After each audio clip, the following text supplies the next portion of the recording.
Praise the lord. దేవుని నామానికి మహిమ కలుగునగాక. అందరూ బాగున్నారా? దేవుడి యందు సంతోషం అద్భుతమైనది. దేవుడిలో ఆనందించడం చాలా ఆశ్చర్యమైనది. ఈ లోకంలో ఎక్కడ దొరకదు అది. ఓకే, ప్రతిదినము ఆనందించండి, అపవాదిని జయించండి. ఆమేన్. హల్లెలూయా. ఒక మాటను మనం ధ్యానించుకోబోతున్నాం. రోమా 5వ అధ్యాయము 11వ వచనం. అంతేకాదు, మన ప్రభు అయిన యేసుక్రీస్తు ద్వారా మనము దేవుని యందు అతిశయపడుచున్నాము. అతిశయము దేని యందండి? దేవుని యందు. ఓకే, మనం అతిశయపడాల్సింది డబ్బును బట్టి కాదు, లేక అందాన్ని బట్టి కాదు, నీకున్న జ్ఞానమును బట్టి కాదు, నీకున్న హోదాని బట్టి కాదు, ఇక ఏదైనా నీకున్నటువంటి ఈ వరాలు, ఫలాలు, లేదంటే నీకున్న వాక్చాతుర్యంను బట్టి అతిశయించడానికి ఏదీ లేదు. ఒక మాటలో చెప్పాలంటే, నీవు దూరస్తుడుగా, అనగా మనము దూరస్తులముగా ఉన్నటువంటి మన జీవితాన్ని ఆయన ఏం చేశాడు? సమీపస్తులుగా చేశాడు. దేని ద్వారా? రక్తము ద్వారా. ఈరోజు యేసుక్రీస్తు రక్తము చేత నువ్వు విమోచించబడి ఉన్నావు. చాలా అద్భుతం కదా.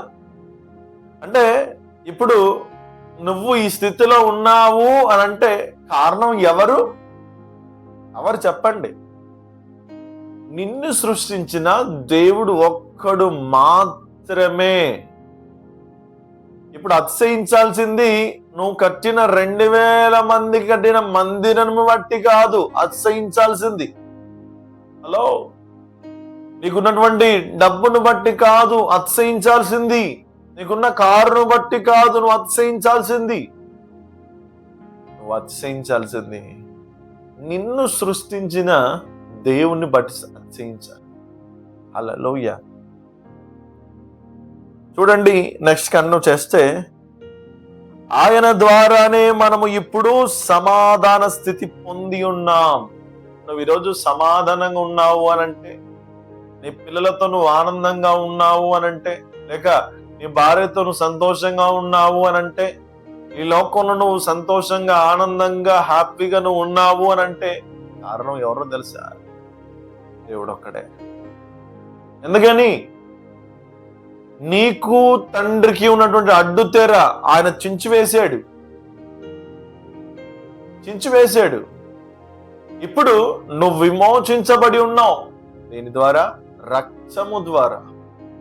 పరిశుద్ధమైనటువంటి రక్తము చేత విమోచించబడి ఉన్నావు, వెలపెట్టి కొనబడి ఉన్నావు. నువ్వు ఇప్పుడు దేవుడు సొత్తై ఉన్నావు. మరి ఈ జీవితం ఎటువైపు వెళ్తుంది? ఎలా వెళ్తున్నావు? ఎలా వెళ్ళాలనుకుంటున్నావు? ఈరోజు మనుషుల దగ్గర సమాధానం ఉండదండి. మనుషుల సమాధానం కొరకు నీ టైం వేస్ట్ చేసుకోవద్దు. ఈ రోజు ఉన్నట్లుగా రేపు ఉండరు మనుషులు. ఓకే, మనుషుల ప్రేమలు ఎప్పటికైనా చల్లారిపోతాయి, కానీ నువ్వు నమ్మిన దేవుని ప్రేమ ఎప్పుడు శాశ్వతముగా ఉంటది. శాశ్వతం. ఆయన ప్రేమకు అవధులు లేవు, ఆయన ప్రేమకు అంతము లేదు. ఈ రోజే తండ్రి దగ్గరికి రా, ఈ రోజే ఆయన పాదచెంతకి రా. నేను అద్భుతంగా నా దేవుడు వాడుకోబోతున్నాడు. నువ్వు పిలుపు లేదని కంగారు పడొద్దు. నీ మీద ఆల్రెడీ ఆయన పిలుపు కలిగి ఉన్నాడు. గర్భములో రూపించబడక మునుపని ఆయన ఎరిగి ఉన్నాడు. అప్పుడే ప్రతిష్ఠ చేశాడు, అప్పుడే నిన్ను తన సొత్తుగా మార్చాడు, అప్పుడే పేరు పెట్టి పిలిచాడు, అప్పుడే అభిషేకం నీలో ఉంచాడు. నీలో ఉన్న ఫలాలను, నీలో ఉన్న వరాలను బయటికి తీసుకుని రా. జనములు నీ కొరకు ఎదురు చూస్తున్నాయి. జనములు నీ వెలుగునకు రాబోతున్నాయి.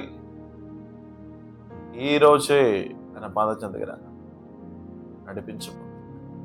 నువ్వు ఒంటరి కాదు, నువ్వు 1000 మంది జనాంగంగా మార్చబోతున్నాడు ఆయన. నువ్వు బలహీనుడు కాదు, బలమైన అభిషేకముతో దేవుడు నిన్ను నింపబోతున్నాడు. ధైర్యంగా ఉండు.